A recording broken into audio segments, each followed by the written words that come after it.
3 items in your basket. You put one back. Not because you have to. You tell yourself that later. The self-checkout screen at Target is doing that thing where it waits. Green light, beep. Total, $41.12. You already know the number in your account before you check it. You check it anyway. $312. You put the face cream back on the shelf near the register, the one from the video, the one that promised your skin would look like someone else's skin. Nobody's watching. That's the part that gets you. You didn't put it back for anyone. You put it back for you. And somehow that's worse. You tap your card. It works. You walk out with a bag that's lighter than the one you almost had. This isn't a story about being bad with money. Nobody in this story is bad with money. That's what makes it worth telling. 22 years old, $312. Your phone buzzes in your pocket before you even reach the car. A story. Reyes, from the office 2 desks over, laughing in a photo outside a shoe store. New pair, box still in his hand. You don't zoom in, you don't need to. You already know the brand. Here's the thing about being 22 and broke. It doesn't feel like a crisis, it feels like Tuesday. You open your banking app in the parking lot, out of habit more than anything. The number sits there in a soft red font, not scary red, just red enough. Your bank designed it that way on purpose. Somebody in an office decided exactly which shade would make you feel it without making you panic. It worked. You don't panic, you just notice. Reyes posts a lot. New shoes, new headphones, a weekend trip that shows up in stories for 3 days straight. You've never once seen his bank app. Nobody has. That's not an accident either. You think rich is something you can see. It is. That's exactly what it is. The shoes, the trip. The story that gets 41 views and 6 replies saying fire. Wealthy doesn't post. Wealthy doesn't need 41 views. Wealthy is sitting somewhere you can't see it, not performing, not trying to convince anybody, including the person who owns it. At 22, you can't tell the difference yet. Here's the uncomfortable part. At 22, neither can Reyes. You drive home with the lighter bag. You don't think about the face cream again. Not really. But something about putting it back stays with you longer than buying it would have. Same year. A few months later, payday hits different this time. Not because the number changed much, because after rent, after the card, after groceries, there's $340 left over. Just left. Sitting there. You've never had that before, not once. You don't do anything with it. You just let it sit in the account for a week, checking on it the way you'd check on a plant you're not sure survived. An email lands from HR that same week. Subject line, enrollment deadline, retirement plan action required. You've deleted that exact subject line before. Different job, same words. This time you don't delete it, you just leave it unread. Unread feels different than deleted. Unread means later. Reyes buys headphones that week. Buy now, pay later. 4 payments, 0 interest, he tells you, as he memorized it off the checkout screen. Maybe he did.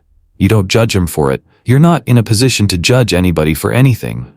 You're just watching. The way you watch everything now. $340 sits in your account for 11 days. Then rent comes out for next month early, and it's back down to $60.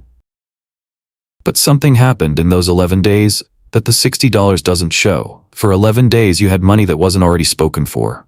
You didn't know what to do with it. That not knowing is where this whole story actually starts. Not with the money. With the not knowing. The first extra dollar you ever have teaches you more about yourself than the first extra 1,000. You don't write that down anywhere. You just feel it, the way you feel a change in weather before you can name it. That same week, your upstairs neighbor knocks to borrow a phone charger. Her name's Ivy. You've said maybe 6 words to her in the hallway over a year. This time you talk for 20 minutes, standing in your doorway, about nothing. Her job, the noisy radiator, a dog she's thinking about getting. You don't know it yet, but she's gonna matter to this story more than almost anyone else in it.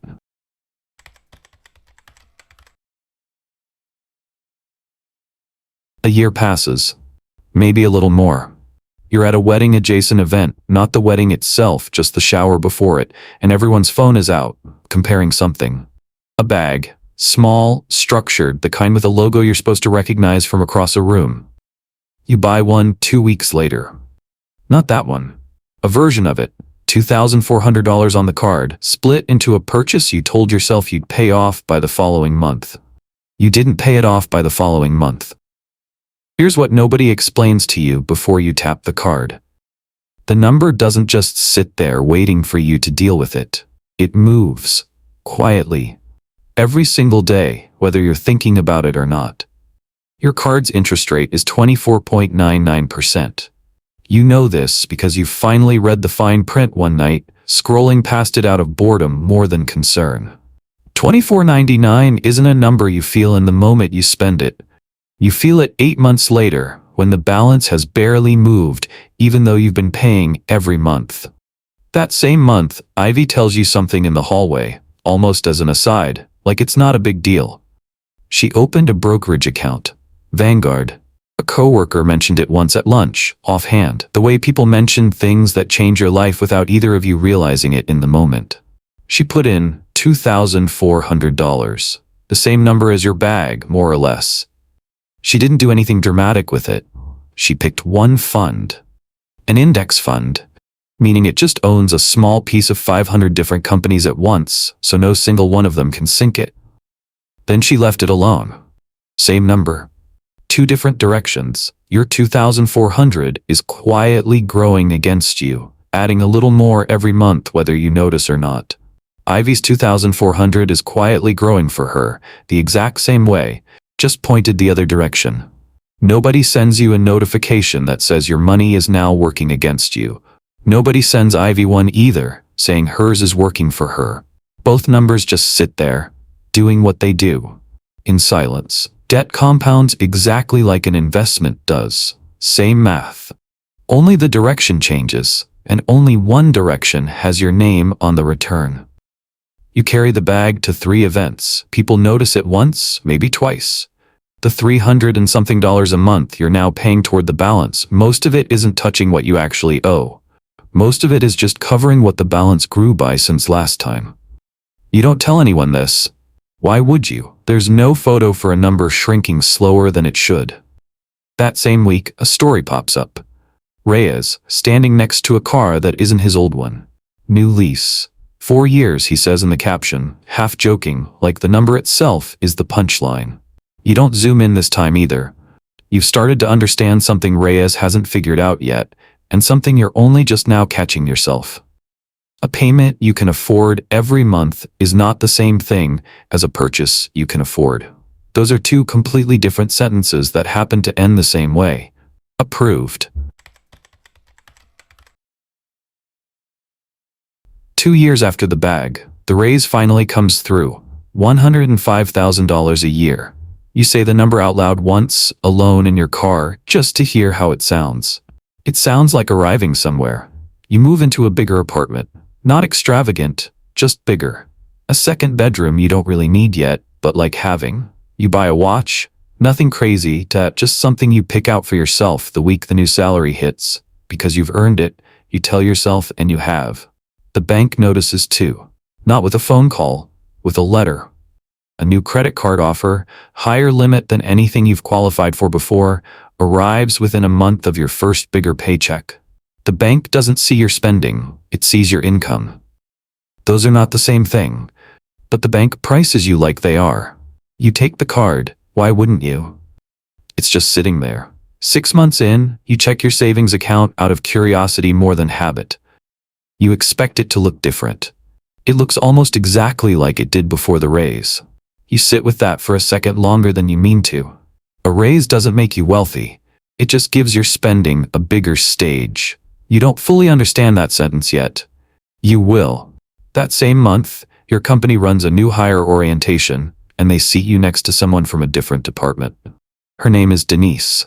Older than you, maybe by 15 years, wearing a blazer that looks lived in rather than new. She's not there to sell you anything. She's just another employee, going through the same slideshow you are. Somewhere in the small talk before it starts, she asks what you did with your last bonus. You tell her. New watch, mostly. A trip. She doesn't react the way you expect. No judgment, just a small nod, like she's heard the exact same sentence 100 times from 100 different people your age. Then she says one thing, quiet almost to herself. Everybody thinks the Reyes is the finish line. It's just a bigger door into the same room. You don't fully get it in the moment. You laugh a little, the way you laugh at things you don't understand yet. It stays with you longer than the orientation does. That night, you open your banking app before bed. Not out of dread, just habit. The number on the lock screen is bigger than it was 2 years ago at the self-checkout in Target. But it isn't a different number. Not really. It's the same shape of number, just with more zeros doing the same job. Arriving, leaving. Somewhere in another apartment, a floor down or a floor up, Ivy's account is doing something else entirely. Getting quietly, boringly bigger, without a raise, without a new watch, without anyone noticing at all. You don't know that yet, but you're about to. The invitations start coming that year. Not one. Several, close together, like everyone your age agreed on a deadline without telling you. You go to one on a Saturday in early fall. A shower, mostly, the smaller gathering before the wedding itself. Someone holds their hand out under the lamp. Everyone leans in at once. You say the right things. You mean most of them. The couple is closing on a house the next month, a real one, with a yard, in a suburb 40 minutes out. Reyes mentions, casually, the way you mention things you want people to ask more about, that he's looking at places too. His parents are helping with the down payment. He says it like it's a detail. It's not a detail, it's the whole story. You drive home doing math you didn't plan on doing. Here's the part nobody explains about buying a house at your age. The bank doesn't ask what you have saved, it asks what you make. Those get treated like the same question. They are not the same question. You get pre-approved a few weeks later, almost as an experiment. You didn't think you'd qualify, and then you did. For a number bigger than what you actually feel comfortable spending. For a second, you feel like you cleared some invisible bar everyone else your age is also trying to clear. Then you read the monthly payment at the bottom. And you sit with it. The bank will approve you for more than you should spend. That has never once been a coincidence. Ivy doesn't buy a house that year. She says the numbers didn't make sense for her yet. Not because she couldn't get approved. She could have, easily. Because approved and ready turned out to be two completely different words that just happened to look the same on paper. There's a version of buying something before you can actually afford it that doesn't feel like debt in the moment. It feels like catching up. Like everyone around you crossed a line and you're the only one still on the wrong side of it. That version has a name, even if nobody says it out loud. You're renting the life from your future self, paying it back in interest, in years, for the privilege of feeling ready a little early. Reyes closes on his place 2 months later. Keys in hand, front door, a caption with too many exclamation points. You don't feel what you thought you'd feel. Not envy exactly. A question. More than a feeling. Whose money actually bought that door? You already know the answer isn't fully his. Not yet. Maybe not for years. The photo never shows you whose name is actually on the loan behind it. Years pass the way they do when nothing dramatic is happening. Quietly. Fast, in hindsight. Slow, at the time. You're 31 now. Reyes is 31. Ivy is 34. Nothing about Ivy's life looks different from the outside. Same car, older now, still running fine. Same one bedroom, though she moved to a slightly cheaper one a few years back, on purpose, when her lease was up. Not because she had to, she told you at the time, just because the extra $200 a month felt better in the account than in the walls. You're at her place one night, the pizza splitting kind of night, and her laptop is open on the counter from earlier. You're not trying to look, you just see the number before she closes it. 7 digits. You don't say anything for a second. She notices you noticed, and she doesn't try to hide it, doesn't make a thing of it either. She just shrugs, almost embarrassed, like she got caught doing something private. When did that happen? You ask. I don't know, honestly, she says. I stopped checking for a while. That sentence sits strange in the room. You've never once in your life stopped checking your account because there was too much good news to bother looking at it. Here's a thing that's actually true, and it never makes it into the version of wealth people your age get shown. Most people who quietly cross into seven figures don't drive anything different. They don't move. Nobody throws them a party, because nobody knows to. The number just arrives one ordinary Tuesday, attached to no occasion at all, and life on the outside keeps looking exactly the same as it did the Tuesday before. Ivy didn't do anything you haven't heard of. Same fun from years ago. A number that went in every other Friday, on autopilot, whether she was thinking about it or not, whether the market was up that month or down. She never adjusted it for a raise. She never touched it during a scary month. She just let it keep doing the one thing it was built to do, over and over, for longer than felt interesting. Rich announces itself. Wealthy doesn't need to, because it isn't trying to convince anyone, including you. You think about your own lock screen. The number on it now is bigger than it was at Target all those years ago. But it's still a number that changes shape every 2 weeks. Arrives, leaves, arrives, leaves. The same rhythm it's always had, just with more zeros attached to the same heartbeat. Ivy's number stopped needing her attention a long time ago. That's the part that actually gets you, once you sit with it. Not the size of it. The fact that it grew without needing to be watched. You ask her if she ever thinks about buying something with it. A car, a trip, something to show for it. She thinks about the question for a second, longer than you expect. I don't think that's what it's for, she says. Then, almost to herself, I think it's for not having to think about money anymore. That's the whole purchase. You don't fully get that sentence that night either. You will.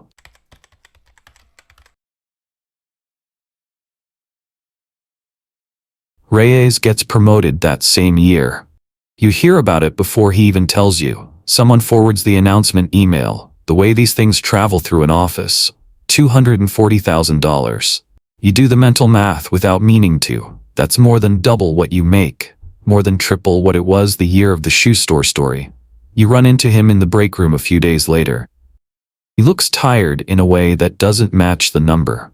He mentions the new title, the new office, and then, almost as an afterthought, the way people mention they've stopped being embarrassed about because they've said it so many times that he's still waiting on his bonus to clear before he can catch up on a couple of cards. You don't ask which cards. You don't need to. Here's what nobody warns you about. A number like 240,000.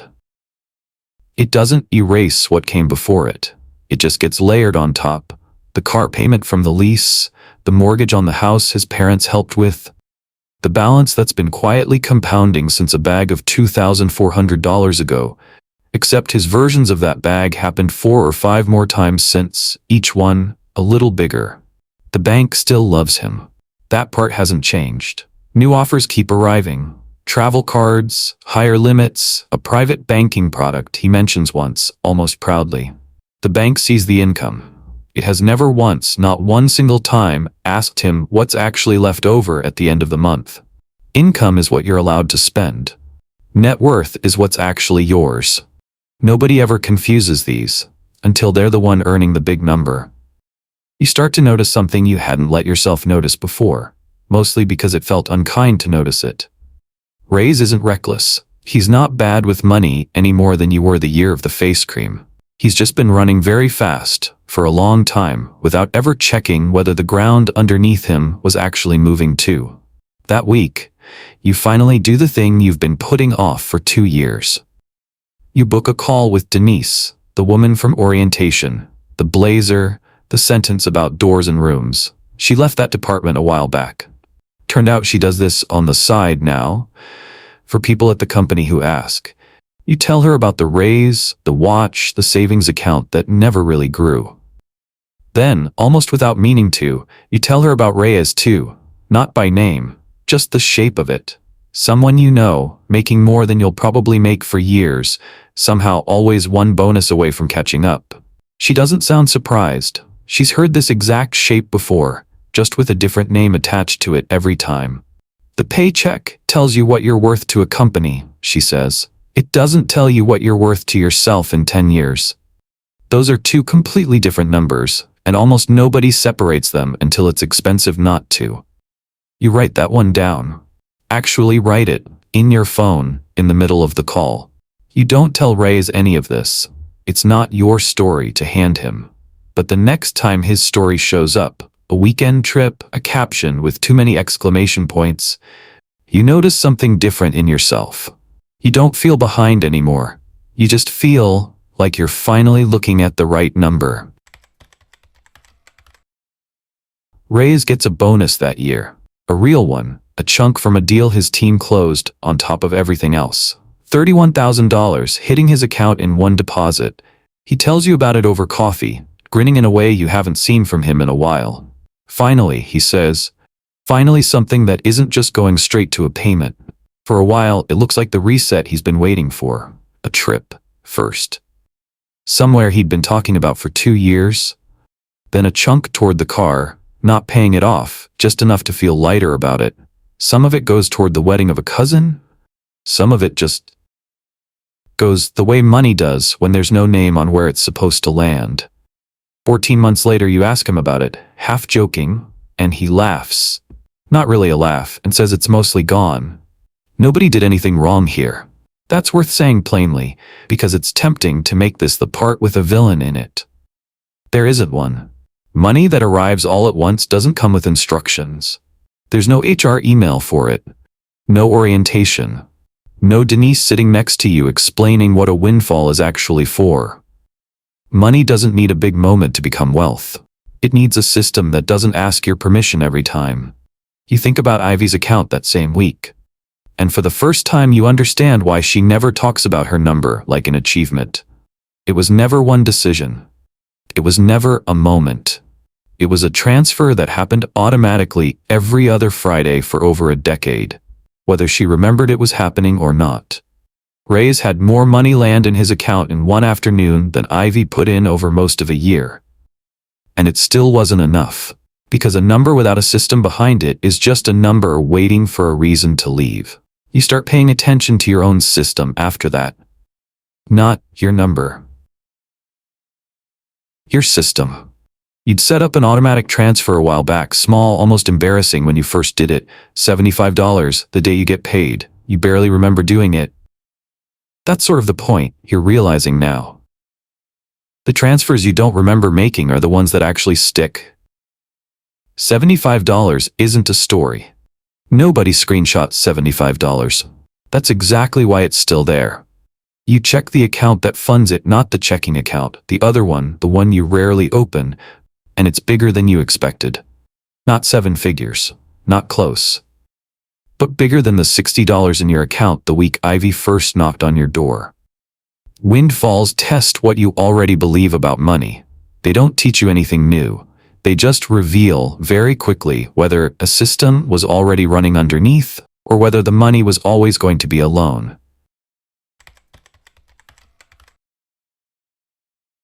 You're 35 now.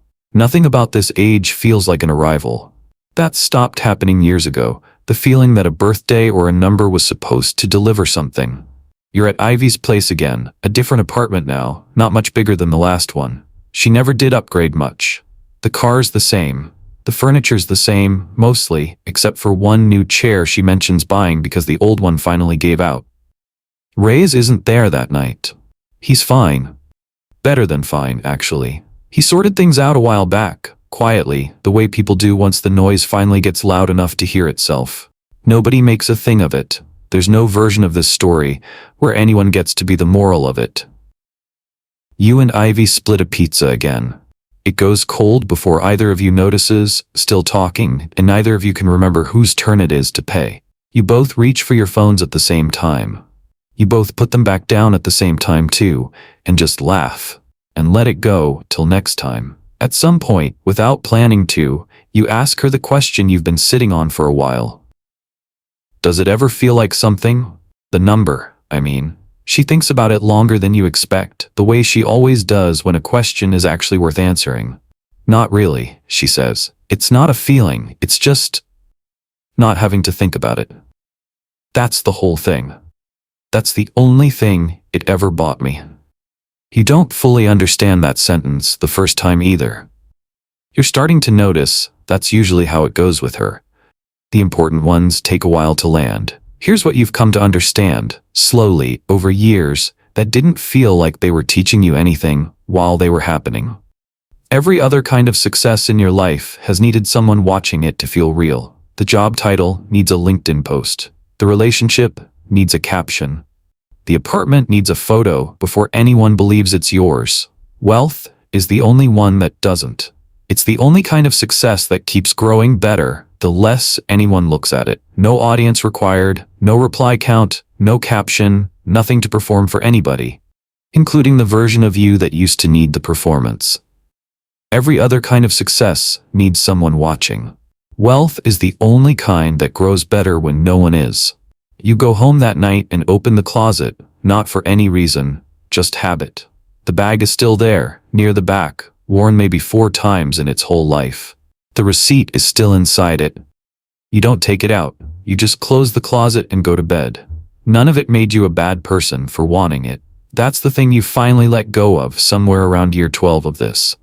Wanting to be seen isn't a character flaw, it's just expensive, in a way nobody prices for you up front. Somewhere across town, a girl you'll never meet is standing at a self-checkout holding 2 things instead of 3. She's 22. There's $300 and some in her account, and she already knows the number before she checks it, the same way you always did. She puts 1 item back. Not because she has to. She tells herself that later, the same way you did. Nobody's watching her do it. Nobody ever is. That's not the sad part of this story. It never was. It's the whole point.